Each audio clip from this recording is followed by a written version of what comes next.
Go ahead. Hi, I'm Teresa Long, and this is Communication 101 Process Speech.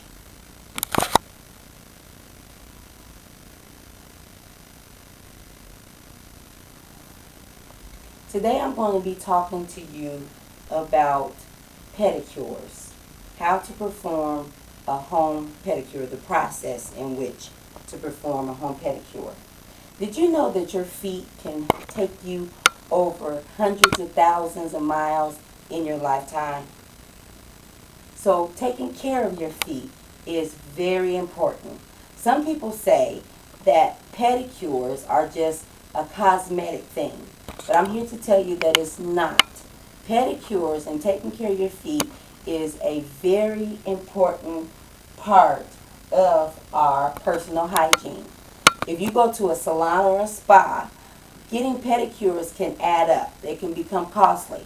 So I want to demonstrate to you today how to receive a home pedicure and how to get a home pedicure in the comfort of your own home. The first thing I want to talk to you about is the benefits of a pedicure. Number one, hygiene.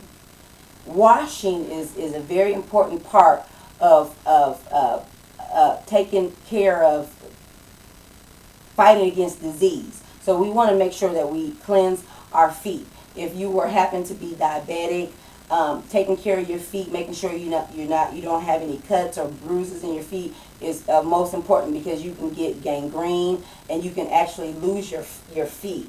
Also, you want to wash your feet, because you can get just like athlete's feet or some kind of fungus and cause things to build up on your toenails and things like that. So you want to make sure that you take care of your feet.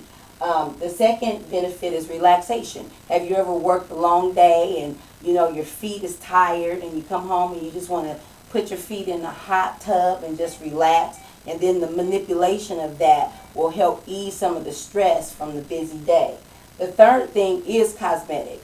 A lot of times when springtime comes, people want to wear sandals. So you don't want to have your toes all crusty and things like that. So you want to have them nice and neat with fingernail polish, and so they'll be cute in your sandals. The second topic I want to talk to you about is the implements you would need to perform a pedicure. You need a water source. I don't have it up here, but you would need a tub big enough, or a pot big enough to put your feet in of warm water.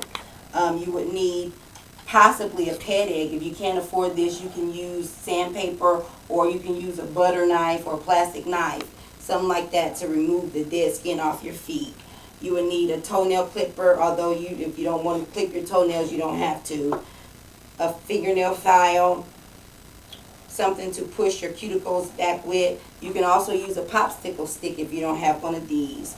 You might want to use a buffer, cotton swabs, fingernail polish. You need oil or lotion. And then you would want to use some fingernail polish if you want to top it off.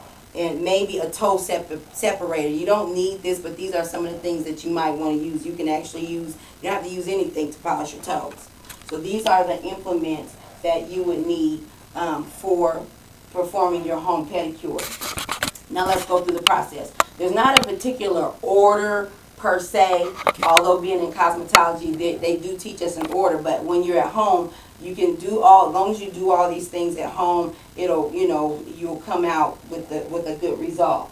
First, if we're going in order, first I would say you want to take you take your foot and you want to remove your fingernail polish with the fingernail polish remover off of your foot, off of your toes rather. Secondly, you would want to use your pet egg. If you're going to use a pet egg, you want to use the pet egg before you soak, because if not, you can tear your foot up. So you want to kind of scrape all the dead skin off of your foot, the callous parts of your foot, which would be here, here, and right here. So you want to scrape all that off. If you don't have a pet egg, you can use sandpaper. Sandpaper would do that. It only costs about $1 to do so. Thirdly, you would want to soak your foot, submerge it down in water and let it soak a little bit, and it'll soak all the, get the dead skin all up around your toes and things like that. Once you take it out, then you can proceed with with your pusher, where you can go in and kind of get the dead skin off of your foot. Get that off your toes.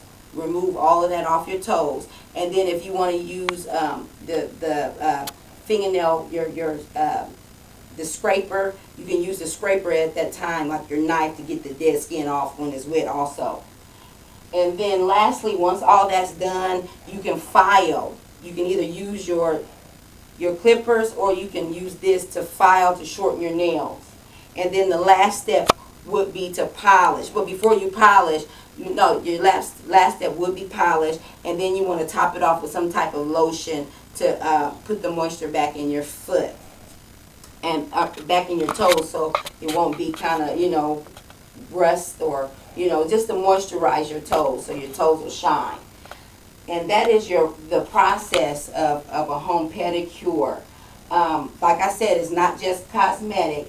It is something that is a part of our daily hygiene.